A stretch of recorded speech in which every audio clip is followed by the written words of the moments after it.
Thanks, Jimmy. Okay, so because Jimmy said I have about 20 minutes and I have 30 slides, so I will use English to speed things up. But feel free to ask questions in Chinese. Okay. So today the talk is from a practitioner to a fellow one. So the talk is all about data-driven and also how you can practice your hacking of the Android as well. Let me start by saying that, okay, initially we're thinking of doing systematic and data-driven studies in optimizing size and performance for the Android community here. Okay, so the outline is talking about 7 optimization strategies. The first one is this data-driven tool deployment.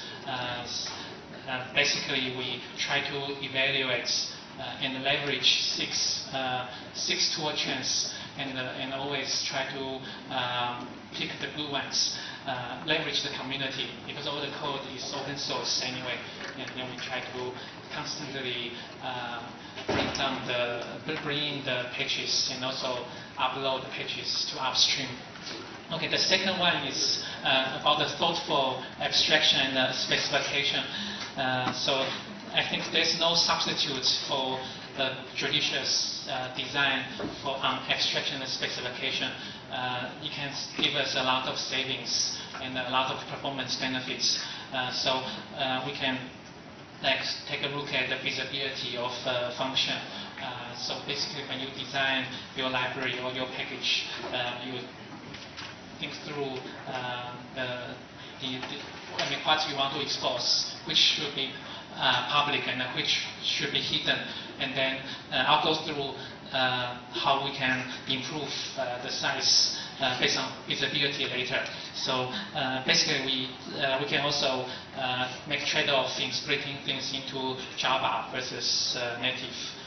If you want like your application, if you want the C++ performance, then you can like try to make things, turn things into native code, and then use JNI to invoke those native parts.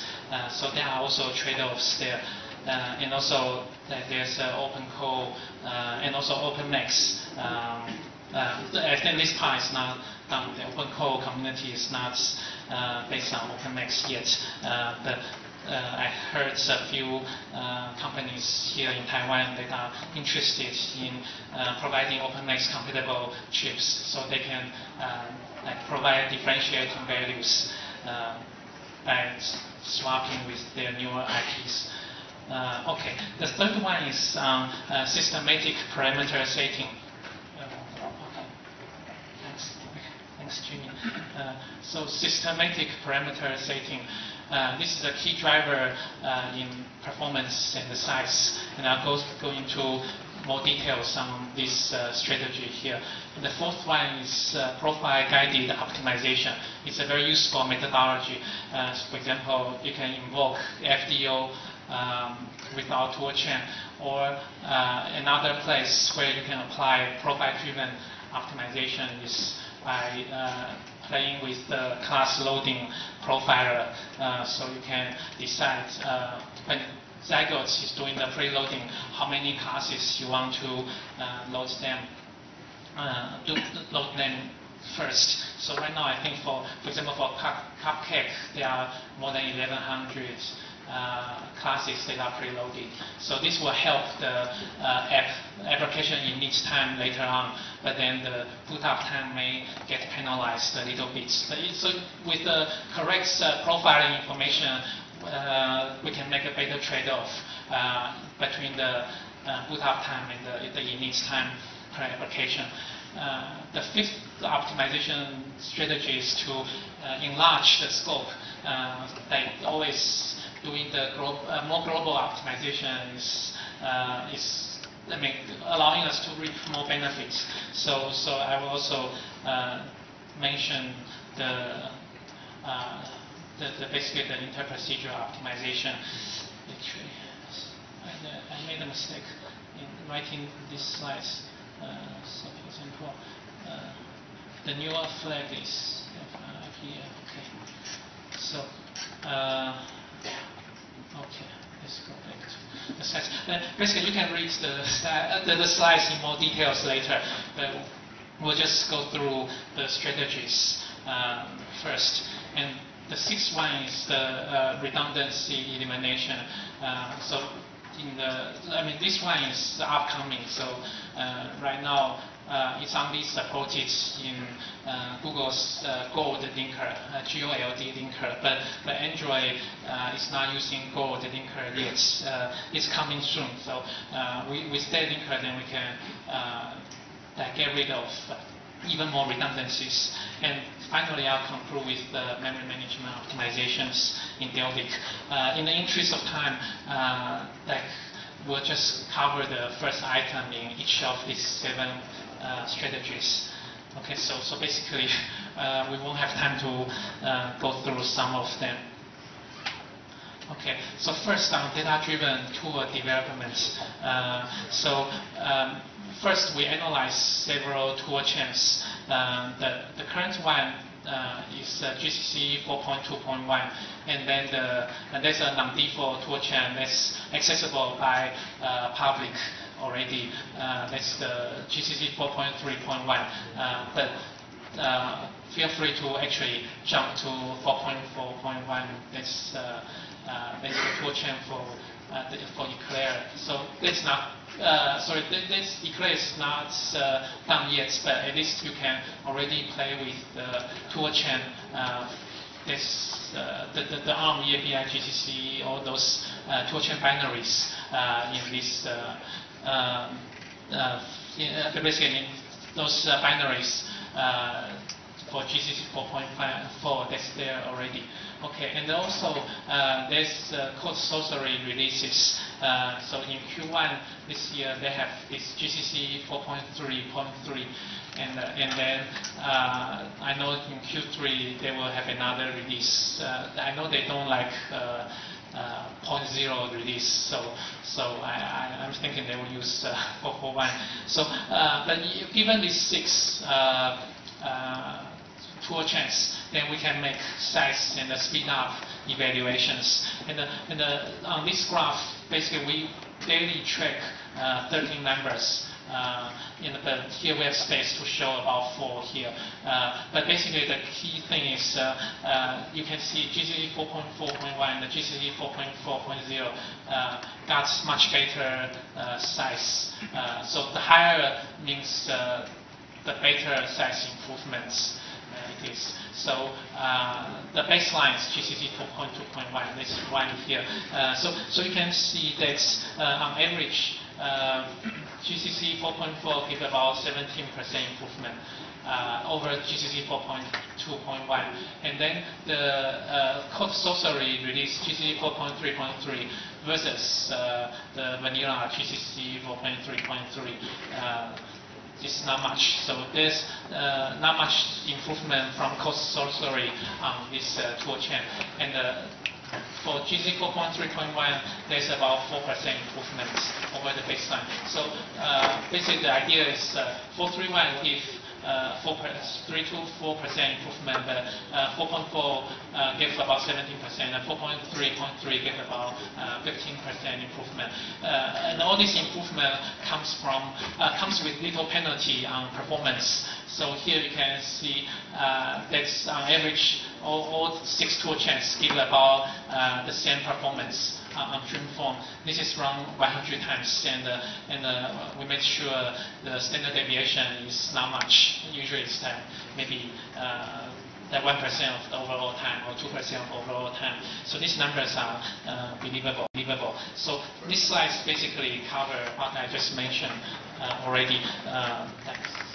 All these numbers were discussed already. So the key is that we should skip the 4.3.1, even though, going back to the previous slides, even though we have this 4.3.1 that released 2 months ago. I think at least internally it's 2 months ago. But I know it's available outside already, and the same thing for here. So comparing all these three available Android toolchains, this one is clearly the best. So feel free to skip this one so that we can maintain. We can focus and improve on the same toolchain as a community, and getting focus is a good leverage of our limited time and resource. Okay, so another thing we can learn from this evaluation is COSCUP doesn't give much performance and size benefits on over Android's version of GCC. Over our release, they don't give a much more improvement, but their strength is in addressing ARM's hardware errata early. So, for example, they started working on this Cortex A8 hardware bug in January, and then we leverage that as well. We port those fixes back to our version of Toolchain. So this is the roadmap we are planning. You can see that we skip 4.3.1 and we go directly to 4.4.0, and then basically you can read the slides later. In the interest of time, I will just highlight the key points and of course you can always email me with questions. And by the way, all this is open source. And like I mentioned earlier, there's a trade-off between Java versus native. And so you can also use the newly released Android NDK native developer kits. And so you can code in C for those, in C or C++ for those parts. So just basically, other than like Java choice for developers. Okay, so I'll use 2 slides to quickly going over the Toolchain building process. So we use this Bionic C library. I know there are a lot of complaints last night about this Bionic library, but here is a quick justification. It's small, 200 kilobytes, and it's fast. So I think Android from day one has been very conscious with the size. Like the Delphic design is very careful with the size, and also this Bionic is very careful. And also we pay attention in evaluating our Toolchain daily with the size and information as well. So it's not just about performance. We try to get the balance between performance, size, and power. Okay, so Bionic has built-in support for important Android-specific services, and there's something that's not included in Bionic. For example, it's not pthread compliance, it's not POSIX compliance, and if you need like libstd C++, you can like when configure the Toolchain, you can enable libstd C++. I'll talk more in the next slides. Basically, if you want STL and those things, you can still do that. It's just more painful. In the barebone style versus standalone style, there are basically different trade-offs. For the barebone style, basically this one is inside the current Android tree, and you specify all the systems and the Bionic header path and the share library path and so on. And there's also a standalone style for building this Toolchain. So basically, for our pre-built GCC 4.4.0 Toolchain, we already use this standalone style. So basically, you can also add your, when configuring your Toolchain, you can also, by using standalone style, you can also statically link in more so that you can like use STL. If you really want to do that, at least you can. You basically statically link linking those components and gets this standalone style of toolchain ready. So this one, if you use the pre-built GCC 4.4 toolchain that's available today, when you check out the Android tree, you have this -M Android flag. So you no longer need to specify all systems and the bionic header files. Basically, these two differences is just that for standalone style of building, you have a path. Basically, you have a pre-compiled copy of Bionic already. You just take the pre-compiled copy today, and then you build this standalone toolchain with this kind of pre-built Bionic. Or if you want to do the deep STDC, you can do so as well. So I think that's I think we'll play more and more with this standalone style. I think moving to this standalone style. But one tricky part is this -M Android is not checking back to the mainline GCC community yet, because I think there's still basically some approval process involved. But if you get the ARM EABI GCC from the Android tree, that's already there.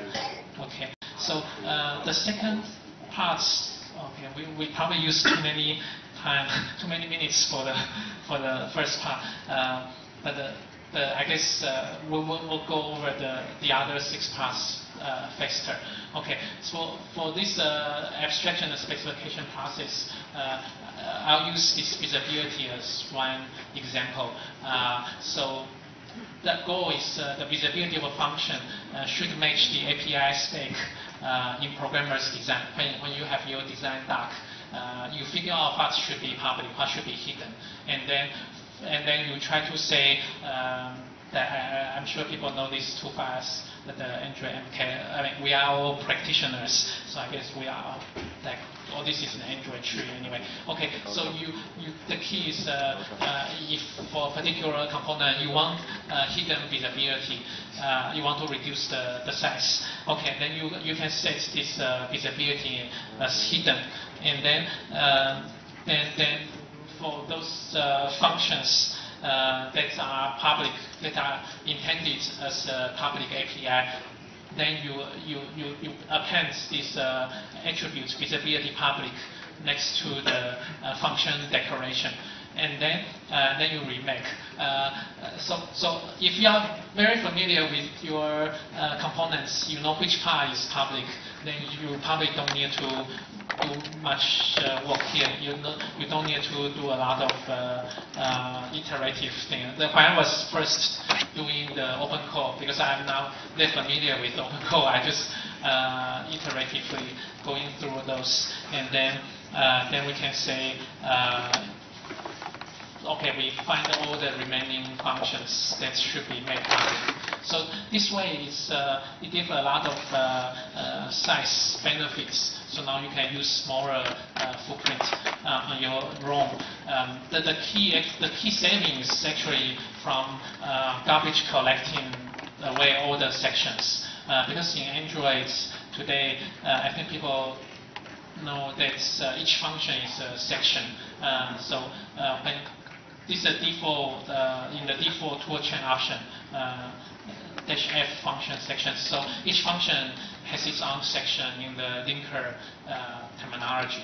And then if those hidden functions are not used, then you don't need to, they are not exposed. Before, today the default is everything is public. And then so even though this function is not used in this file, you cannot recycle those. But now you know you can garbage collect. You can recycle those. And so the whole function body can go away. That's the whole, basically that section containing this function will be removed. So that's why we can get double-digit size savings on this. Okay. So the third thing, we try is to use systematic parameter setting. I think those configurations are key drivers in performance and size optimizations. So for Android tree, we want to find the best parameters, and here we use compiler options and the parameters as case study.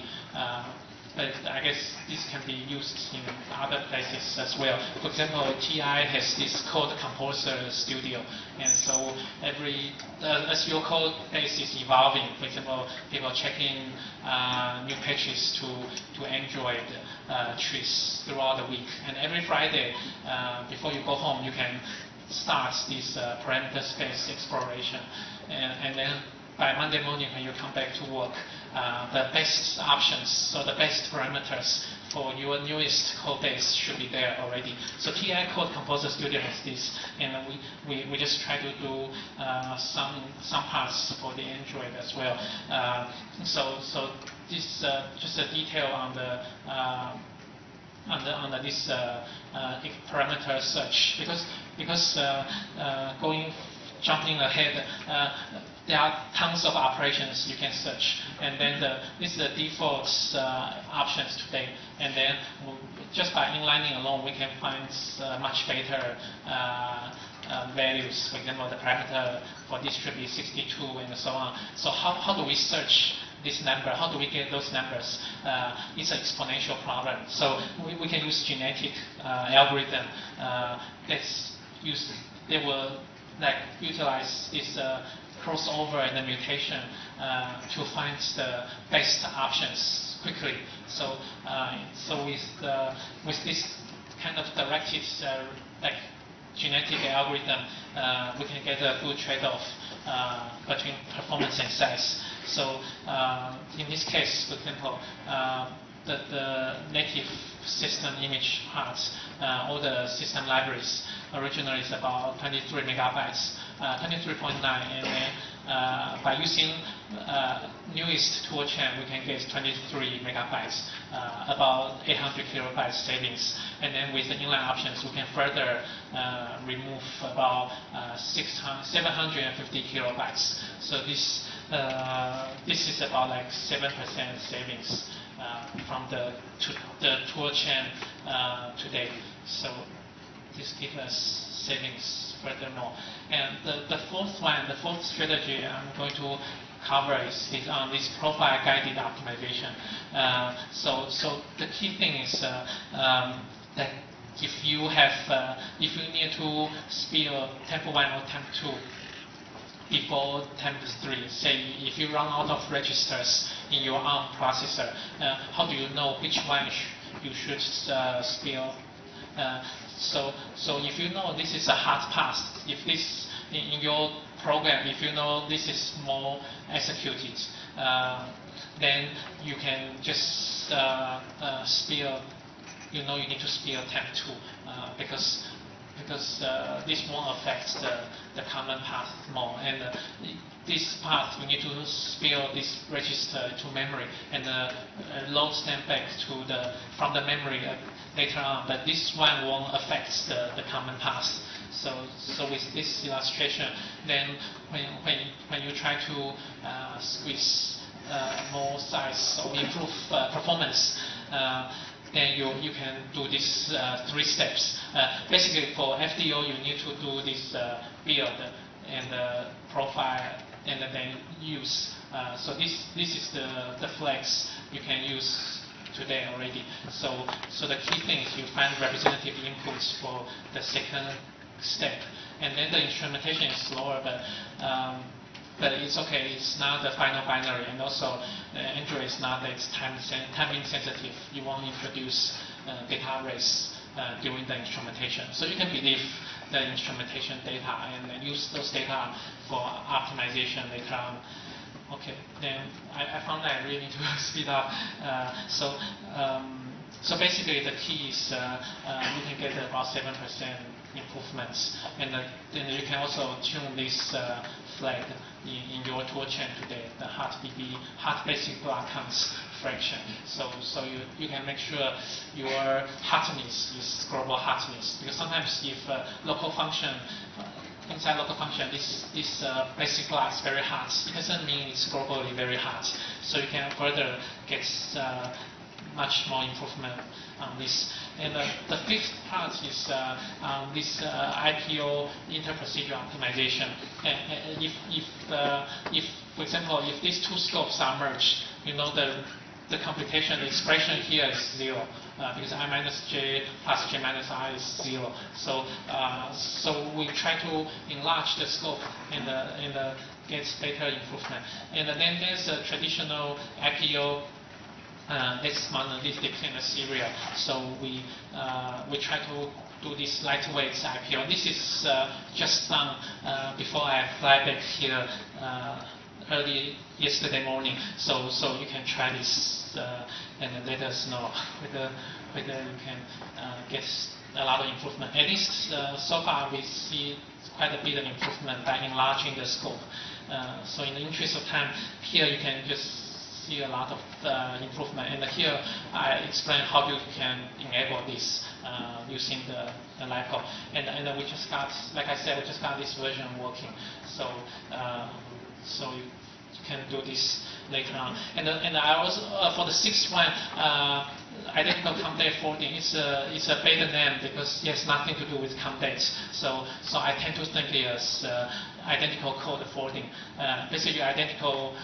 You find identical functions and merge them at link time, and then you trigger with this option, and it's already in Google's Gold, and it does about 5% improvement. And when we look at the Android code, it's also about 5 to 7% improvement.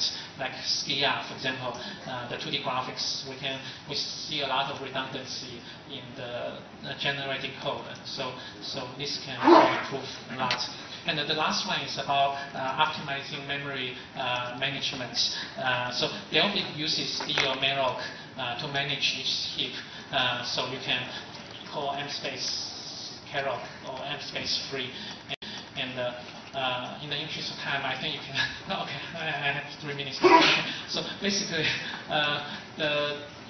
the key thing is for the allocation release process, there are a lot of objects that's if you use ADB log, basically if you use log cats, you catch the log, you can and you log the size of objects, and you can see all these objects are of size 20, and so you can see that the size 40 has a lot, and there are a lot of objects of the same size that's being allocated and deallocated.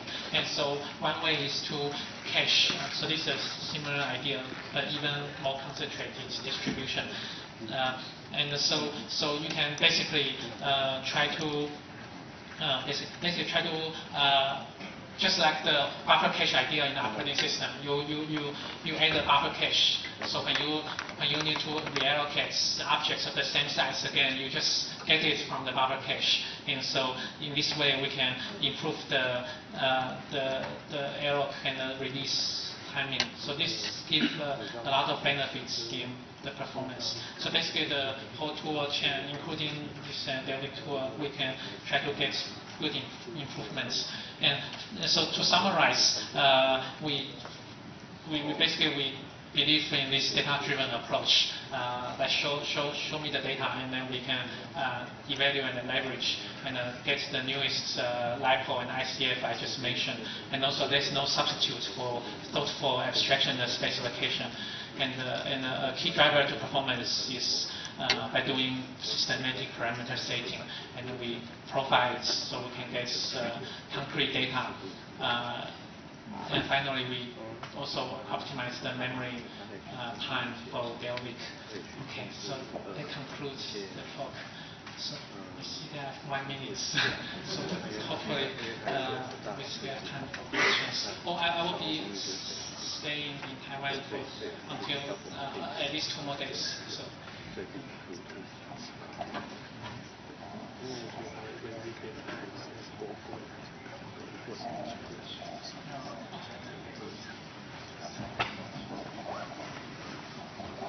所以我们目前Toolchain的 optimization 主要，你刚刚提的都是集中在 ARM 的部分吗？x86 x86, the improvement on x86, actually all this is common for ARM and x86. 只是因为我这个 presentation 的时候都讲 ARM 这个部分哦，然后像譬如说这个 number， 我其实大部分 number 都是 ARM， 可是这个 number 因为就是说这 number 是 x86 的，我这边有写 x86， 所以就是说这些 optimization 都可以用，只是说如果是 x86 你就不要加这个 EABI 这样，所以但是有一点蛮 interesting， 就是说这 GCC 还是比较 optimized for x86， 所以在 ARM 上面的话，我们还是在 catch up， 就是说想办法 improve x86， 想办法 improve ARM 这部分。那个不好意思，因为我们还有下一位讲者哈，但是呢，待会再隔30分钟就是 tea break。那个大概也会在吧？对啊。那大家请记得他坐哪里哈，那大家赶快来问问题这样。